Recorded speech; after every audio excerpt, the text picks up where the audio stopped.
those looks and doing some different looks off of that. And when you do get into some sub personnels, different dime packages and getting 3 safeties in sometimes and trying to throw some different things around there. But I would expect some base defense. I would expect a little bit more safety in the box against a team like the Vikings. And then kind of as the game goes on, if Dalvin Cook's able to get rolling pretty well, I think that's the kind of thing where they want to then make sure they're keeping a lot of safeties and numbers in the box. But if they can start getting some penetration in their front 7, maybe you start to see them roll out of it a little bit and disguise it a little bit more rather than kind of saying, hey, we're in the box, we're stopping the run. All right, let's talk about some of the individual players. The top defensive player in the league is obviously Aaron Donald. Where does Khalil Mack rank among all defensive players at any position? He's definitely in that top 5, and it's so hard for me. I mean, I'm with you 100% that Aaron Donald is number 1. And then once you get after number 1 there, it's so hard for me to like nitpick between, Khalil Mack and Joey Bosa has been playing so well. And even like Shaq Barrett's been the best pass rusher in the NFL this season. So all of a sudden he gets thrown in there. So, I mean, Khalil Mack does everything well. I mean, maybe not coverage, but he's just not asked to do that very much and shouldn't be asked to do that very much, but so great as a pass rusher, so smart in run defense and really physical, aggressive, and just you rely on him every single play. So, I mean, you can't say too much about how good Khalil Mack has been and continues to be. And I think he's going to be looking forward to a nice matchup in Minnesota on Sunday. A nice matchup. That's putting it generously. Riley Reiff has played like an average tackle thus far this season. That's where I believe his career average is as an average offensive tackle. What can a team going up against Khalil Mack do when they've got an average tackle? It's not a below average tackle. It's not like a fire alarm scenario, but it's also, you can't just like say, hey, Joe Thomas, we trust you, right? Like what are teams doing to try and prevent? And I know Khalil Mack is like, I think tied for 2nd or 3rd in total pressure. So there's not a lot that they've been doing that's been successful. What have they been doing to kind of slow him down? And what has been the closest to successful? Well, he'll probably end up playing more against Brian O'Neill on the opposite side, which is probably, from what I've seen, a good thing, for Minnesota. And the Bears will move Mack around here and there, and they'll move Leonard Floyd around and sometimes put him on the same side and do different things that way. But teams just put a lot of bodies on Khalil Mack. It's, of course, tight ends taking very long chips before they release in their route or even just staying in to pass block. Of course, it's running backs coming over and helping, and sometimes it's sliding the protection that way and just having both the right guard and right tackle go over and take care of Khalil Mack. I mean, from a man standpoint, sometimes it's just about bodies, but then, other times teams will go to try and just get rid of the pass quickly and just try and neutralize the pass rush that way.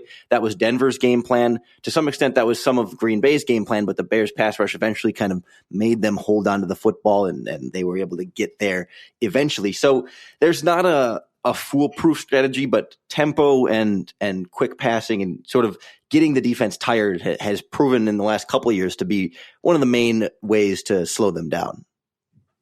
So that kind of approach, especially the beginning one that you described involving, maybe bringing a right guard over, maybe having a running back help out, that prevents the running back from helping out on the interior. If you're bringing the right guard over, that means that you've got some opportunities in the interior to rush the passer. But, normally, you'd be pretty scared because Akeem Hicks, one of the more underrated defensive tackles in the league, would that get one-on-one passing opportunities.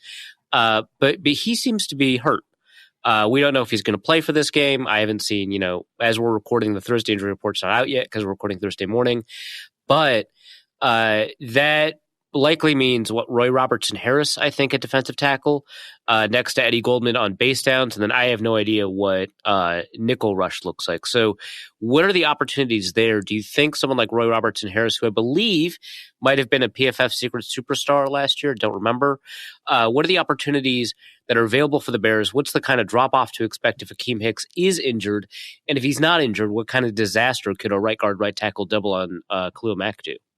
Well, for the most part, the attention that Khalil Mack receives, hasn't been like a direct path for, Akeem Hicks or it's not like any one player necessarily automatically gets a big bump when defenses have to start really addressing Khalil Mack. You end up getting more one-on-one matchups, but the the benefits kind of tend to be spread where, like in any pass rush, when you have some one-on-ones, somebody's going to win here and there and you're able to sort of take them where you get them, but it's not always the same guy dominating. So I think it will be spread out a little bit there. And if Akeem Hicks can't go, it may even be more noticeable in the running game rather than the passing game. I mean, Hicks is a great interior pass rusher, but he's even better against the run. And it really is the strong area for him. And it's obviously a concern when you're talking about a Dalvin Cook-led Vikings offense that can do so much. At this point, we're not really sure what to expect from Hicks. He left last week with the knee injury and was ruled out in the game, which usually tells you that there's a little bit more there than just a minor nick. And he didn't participate on Wednesday, but that's sort of to be expected for the first practice. So we'll kind of see how he plays out. But then one of their other starters, Bilal Nichols on the defensive line, he broke his hand a couple weeks ago and he will likely be out for this game again. So they're sitting pretty darn thin on the defensive line. It's going to be Roy Robertson Harris in the starting lineup. And then if Akeem Hicks can't go also, then it'll be a combination of Nick Williams and Anderson Abdullah, two guys who you've never heard of and don't need to have heard of because they mostly come off the street and have been undrafted free agents. They do a fine job. I mean, they fill space on the defensive line, but they're not penetrating. They're not making plays in the backfield. So the Bears are really keeping a close eye on their defensive line depth. Even Eddie Goldman was on the injury report last week when he was dealing with a hip or some kind of little minor things here and there. So, I would expect Roy Robertson Harris to be the other name to keep an eye on there. He had a little bit of a breakout performance to start the season in Green Bay with 2 sacks, 1 hit, and 2 hurries. And I don't know that he was on the PFF secret superstar list, but he has been a popular breakout candidate of choice for this Bears defense. So he hasn't put it together for a bunch of consecutive strong performances, but a great athlete, a converted outside linebacker, one of those kind of freak guys that could play gunner on special teams early in his career, the Cornelius Washingtons of the world. And I think people are looking for him if Akeem Hicks is going to be out again and Bilal Nichols is out again. It's on Roy Robertson Harris, but I think the bigger impact, like I said, may be in run defense than pass rushing. I think Leonard Floyd is overrated. Am I wrong? Depends on who you ask. Because like some people have, I've seen the whole gamut of rating of Leonard Floyd. I'm with you though. I mean, I think, because it's tough because like going into the season, I think he was properly rated, that people were like, well, he still hasn't had a very successful season with a lot of sacks. But then like early on this year, we're starting to see him get to the quarterback a little bit more. He had 2, I believe, both in week 1 against the Green Bay Packers. And it was like, all right, here we go. But then 2 weeks later, haven't seen much more. And he's playing a lot better in the non-pass rushing ways, which is not nothing, but also not what he was drafted in the top 10 for, not what the Bears traded up for him for. So like he's been better in coverage, a lot better in run defense, being aggressive on some of those blocks and not being just the fast, skinny, weak guy, but actually showing some strength and using his using proper technique to get his core and not in really, his lower body to drive some of that strength from his length.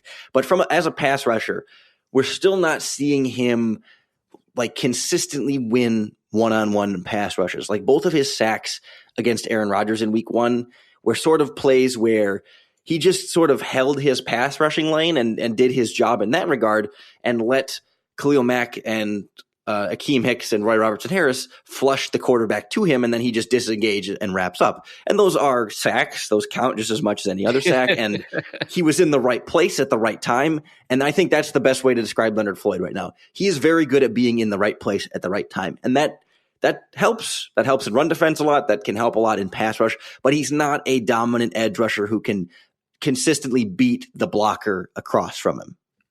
I'm most worried about, well, aside from Khalil Mack, I'm most worried about the Garrett Bradbury Pat Elflein matchup against Eddie Goldman. Eddie Goldman, obviously a nose tackle. We're not going to see him on every down, but he does play a fair amount, and he was a phenomenal run defender, a decent pass rusher last year. Seems like he's doing a little bit more as a pass rusher this year. Is that something that is variance? Is that something Vikings fans should be worried about? What about that matchup can you tell us?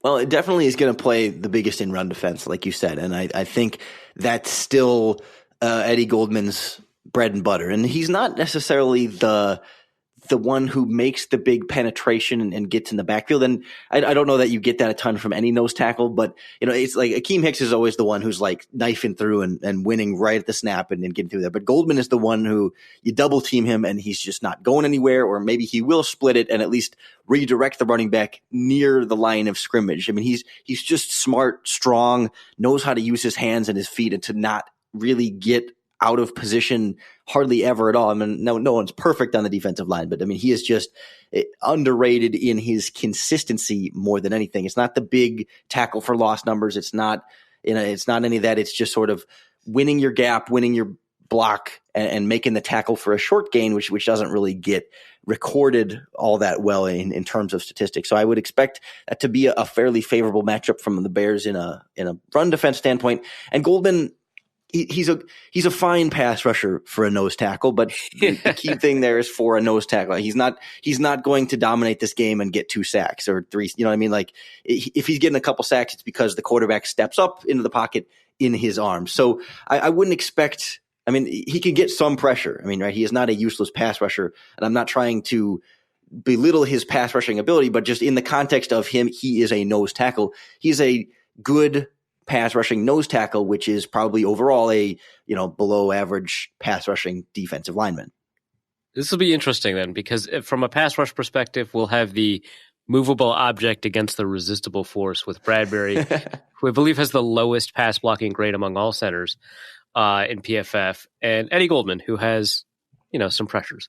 So, see, I would expect it to be not so much just Goldman beating Bradbury one-on-one, but it's Chuck Pagano stunting in different players. It's Khalil Mack looping inside. It's Leonard Floyd looping inside. And Goldman will be more of the distraction and the body occupier to try and take Bradbury's attention while somebody else loops around and gets the quarterback. Late career Justin Smith.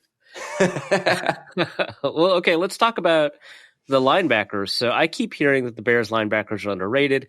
I was a huge fan of Roquan Smith coming out. The best comparison I saw for him as a draft prospect was Eric Kendricks. I think he's got the capability to surpass Kendricks, even though Kendricks is having what seems to be a career year early in the season. But PFF hates these linebackers. 48 grade for Smith, 56.2 for Trevathan. Obviously, early in the season, small sample. Trevathan, by my eyes, quick glance broadcast viewing, had a pretty good game last week, but maybe, I'm missing something in coverage or there were some missed tackles I didn't account for. I don't know. What's the truth about these Bears linebackers? Yeah, the problem with, first of all, the linebacker position in Chicago, everybody loves to love the linebacker position. And so everyone looks at the tackle numbers, and you've seen some pretty big ones from Trevathan. We both Roquan got Smith. Thoughts on tackle numbers. Yeah. Yeah, and just because he was around the ball a lot doesn't mean he was around the ball for good reasons, right? I mean, both of those guys have been targeted quite a bit, given up a lot in coverage, and both have missed some tackles. And with Roquan, missed tackles is a bigger issue than it is for Trevathan. It was an issue last season, and he does a good job of being around the ball, and you got to give him some credit for that and using that speed to be able to roam around. But at times he'll overrun it and take a poor angle, and just little things like that, and has been, a target literally for opposing quarterbacks. And not that he's been terrible, in coverage, but it's just sort of, he is put in difficult situations because good offensive coordinators put linebackers in difficult matchups in coverage and, take advantage. So, it's not that he's just been terrible, but he just hasn't been very good, and he's been in the spotlight a lot, and he's been a work in progress, and at times you'll see some great instincts, and the pieces are still all there, right? But it's sort of a patience thing with him, and it has been a small sample size so far, and I think we'll see him continue to kind of get more and more comfortable as the year goes on. So I think right now Trevathan is still the much better linebacker in that regard. I know his PFF grade hasn't been as high either, but certainly higher than where Roquan Smith has been this far. And some of that for Trevathan, again, has been coverage related as well. He's been maybe even a little bit more vulnerable just because he's a little bit less fluid of an athlete.